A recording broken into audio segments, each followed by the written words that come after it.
Hacemos un breve repaso. Entonces, estábamos trabajando con funciones cuadráticas. La forma de la función cuadrática era a por x cuadrado más b por x más c, ¿sí? Habíamos en los primeros ejercicios, lo primero que estuvimos mirando era qué pasaba con mi función, como cuando variaban los coeficientes, cuando variaba a, cuando variaba b, cuando variaba c. Vimos que si a era mayor que 0, la parábola iba para arriba, si a es menor que 0, la parábola va para abajo, las ramas de la parábola. Vimos que me daba a mí cómo la función se desplazaba sobre el eje de la y. En realidad lo que hace el c es eso, indicarme en dónde la función va a cortar el eje de la y, igual que pasará en la función lineal. Y el b, combinado con el a, me iba a dar el desplazamiento horizontal sobre el eje de las x de mi parábola. Después vimos cómo calcular las raíces de mi función cuadrática. ¿Sí? Vimos que las raíces indicaban los puntos donde mi parábola iba a cortar al eje, donde iba a cortar al eje de la y. Por ejemplo, podía pasar esto, que fuera una parábola así, y entonces esta iba a ser x, una raíz y esta iba a ser otra raíz. ¿Cómo hallábamos las raíces?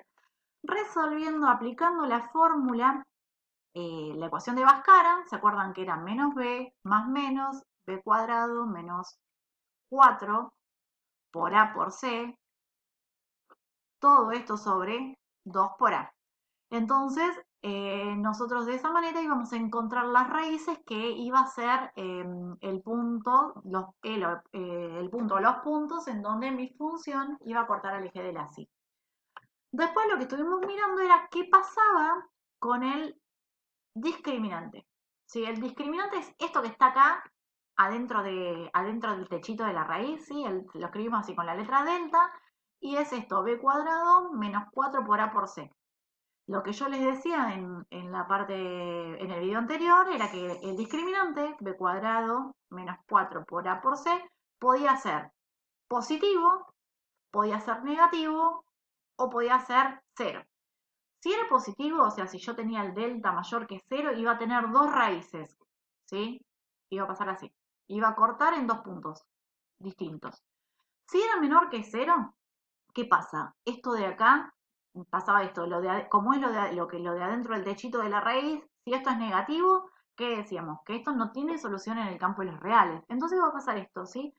Si el delta es menor que 0, eh, mi función cuadrática no va a tener raíces reales. ¿Sí? ¿Eso qué quiere decir? Quiere decir que mi función no va a tocar nunca el eje de las x. Va a volar como por arriba o por abajo, pero nunca lo va a tocar. Y si el delta es igual a 0, si el delta es igual a 0, lo que va a pasar es que lo va a tocar, pero en un solo punto. ¿Sí? Cuando nosotros resolvamos, vamos a ver que se repiten. Vamos a tener raíces reales repetidas, todo con R. ¿Sí? Y entonces, como se van a repetir, en vez de cortar como acá en dos puntos, lo que va a pasar es que solamente va a cortar al eje de las X en un solo punto. Bien,